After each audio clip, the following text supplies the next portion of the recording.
Pierre Blériot, nous sortons progressivement de ce premier sujet inscrit à l'ordre du jour. Finalement, nous osons croire qu'on aura les résultats d'enquête. Parfois ici, votre panel tend à dire qu'il n'y a rien eu.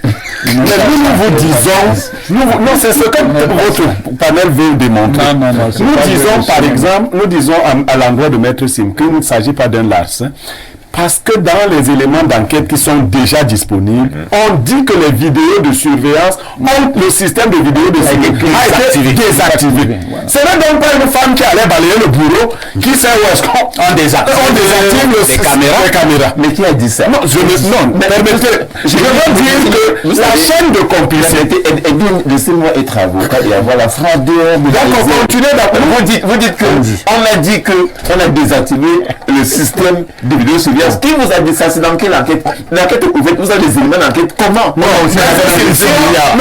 C'est pour cela qu'un panéliste disait qu'on n'est pas au tribunal. Parce que si on fait comme ça, on ne va rien dire au tribunal. On va leur dire qu'il n'y a rien eu. Vaut mieux. En attendant, il faut qu'on attende. Non, nous ne sommes pas des avocats, nous sommes des journalistes. Non, nous analysons la quantité de faits qu'il y a à notre disposition. Non, nous disons que, moi je dis que, lorsqu'on désactive un système de surveillance, de vidéosurveillance, ça veut dire qu'il y a une chaîne de complicité. Et s'il y a donc une chaîne de complicité, je commence à remettre en question la capacité de faire circuler 6 milliards. Parfait ici.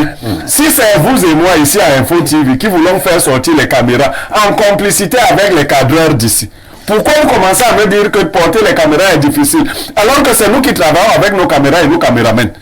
Non, je dis, il y a eu quelque chose.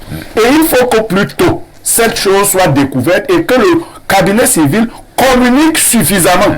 Sinon, c'est lui qui laisse libre cours à toutes les imaginations, à toutes les interprétations. Maintenant, sur la prétendue inimitié ou prétendue amitié qui existerait entre le DCC et le SGPR, je ne sais pas si ces deux hauts communes de l'État ont vocation à être amis ou ennemis. On ne voit pas pourquoi diriger l'enquête vers l'un ou l'autre. Ce que nous disons, c'est que la présidence, en fin de compte, est profanée. Et que c'est Biya qui est attaqué. Bon, il y en a qui disent qu'il est toujours là-bas. Il faut donc qu'il montre qu'il est là-bas et qu'on ne peut pas faire ça chez lui. Toi, tu pensais qu'il n'était plus là-bas? Il faut qu'il montre qu'il est là-bas et qu'on ne peut pas faire ça chez lui. C'est ce que je dis. Alors, Dieudonné Chi, qu'est-ce que nous retenons au final? Nous attendons simplement les résultats d'enquête. Pensez-vous qu'un jour on nous donnera les noms de ceux qui ont cambriolé cet endroit symbolique de l'État? Bon, si pour des raisons politiques, on décide de donner les noms, ils peuvent donner. Si l'on laisse passer, on se dit, ah, la vie continue. Il y a souvent eu cambriolage à gauche, à droite. Il y en avait eu au Kyrgyzstan. Il y a eu également la Malaisie, ainsi de suite. Est-ce que, à un moment donné, peut-être le pire ne se produira pas un jour?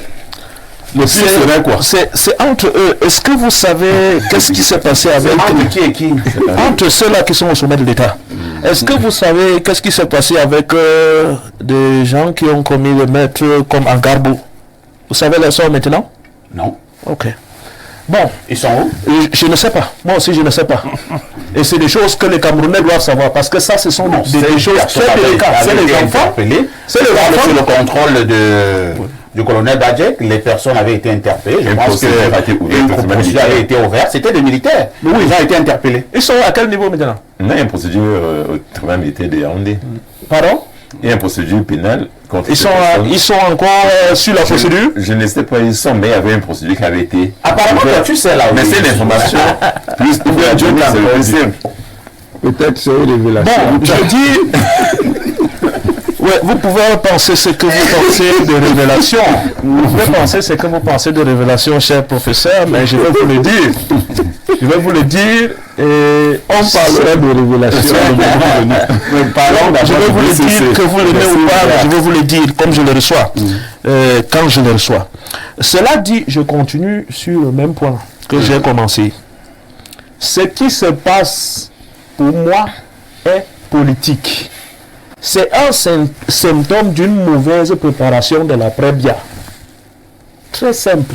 Je vous ai démontré que l'avènement du président Paul Biya a été très bien préparé, avec des amendements constitutionnels, des dialogues et tout et tout.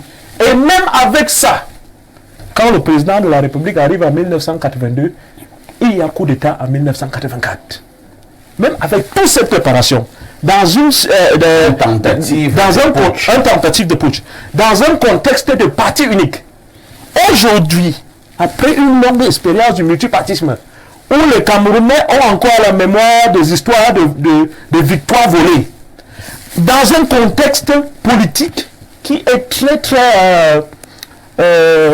tendu, un contexte politique très tendu, un contexte politique dont le consensus n'est pas la chose la mieux partagée, un contexte politique très affaibli par des différentes crises, la crise au nord-ouest et au sud-ouest, les crises tribales. Il faut seulement aller sur les réseaux sociaux et voir à quel niveau les Camerounais expriment de la haine, s'insultent, des guerres tribales partout.